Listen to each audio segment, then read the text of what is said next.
இன்றைய வணக்கம் தமிழ்நாடு செய்தி தொகுப்பை தமிழோடு தொடங்குவோம். ஐயன் திருவள்ளுவரின் குறள்களில் ஒன்றை பார்க்கலாம். குறள்: அற்றார் அழிப்பசி தீர்த்தல் அஃதொருவன் பெற்றான் பொருள்வை புழி. பொருள்: வறியவரை அழிக்கும் பசியை ஆற்றுவதே பொருள் பெற்றவர். அந்த பொருளை சேமித்து பாதுகாக்கும் வழியாகும்.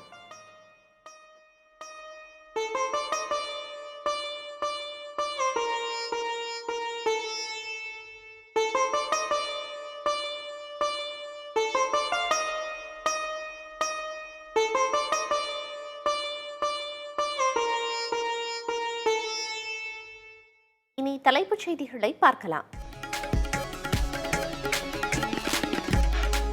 மறைந்த முன்னாள் பிரதமர் மன்மோகன் சிங்கின் உடல் யமுனை நதிக்கரையில் தகனம். காலை 9:30 மணி அளவில் காங்கிரஸ் தலைமை அலுவலகத்தில் இருந்து இறுதி ஊர்வலம்.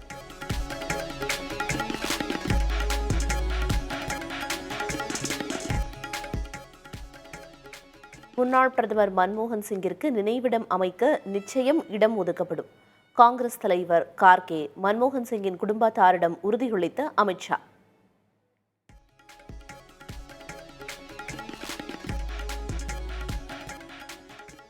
இந்திய பொருளாதார வளர்ச்சிக்கு முக்கிய பங்காற்றிய சிறந்த தலைவர் என மன்மோகன் சிங்கிற்கு ரஷ்ய அதிபர் புட்டின் புகழாரம். இந்தியா ரஷ்யா இடையிலான உறவு அவரது பதவிக்காலத்தில் சிறப்பான கட்டத்தை எட்டியதாகவும் புகழஞ்சலி.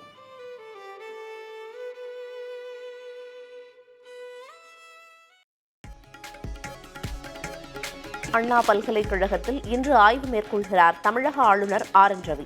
மாணவிக்கு பாலியல் வன்கொடுமை நிகழ்ந்ததை அடுத்து பாதுகாப்பு அம்சங்கள் தொடர்பாக அதிகாரிகளோடு ஆலோசனை நடத்துகிறார்.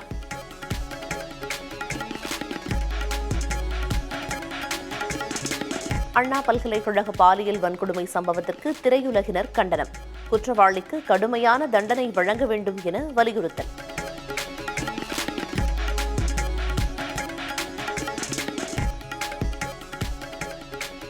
மறைந்த தேமுதிக தலைவர் விஜயகாந்தின் முதல் நினைவு தினத்தையொட்டி கோயம்பேட்டில் குவிந்து வரும் தொண்டர்கள்.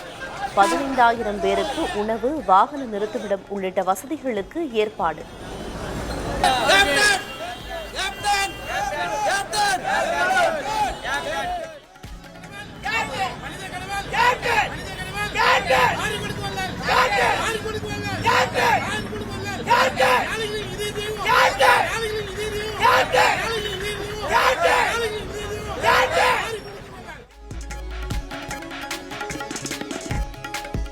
பந்தலூர் அருகே ஊருக்குள் புகுந்த புல்லட் யானையை மயக்க ஊசி செலுத்தி பிடித்த வனத்துறை.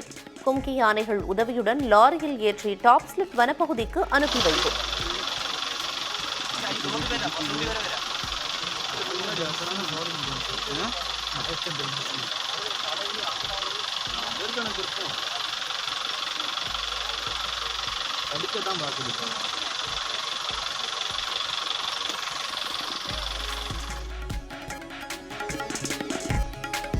காசாவில் குடியிருப்பு பகுதிகள் மீது இஸ்ரேல் ராணுவம் தொடர்ந்து தாக்குதல். கட்டட இடிபாடுகளில் சிக்கியவர்களை மீட்கும் பணி மும்முரம்.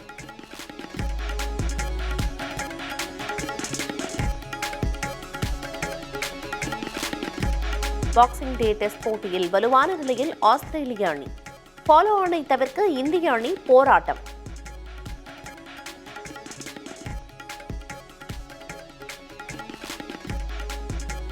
டெஸ்ட் சாம்பியன்ஷிப் இறுதிப் போட்டிக்கு இந்தியா தகுதி பெறாவிட்டால் கேப்டனுக்கு சிக்கல். பேட்டிங்கில் தொடர்ந்து தடுமாறி வருவதால் டெஸ்ட் போட்டிகளில் கேள்விக்குறியான ரோஹித் சர்மாவின் எதிர்காலம்.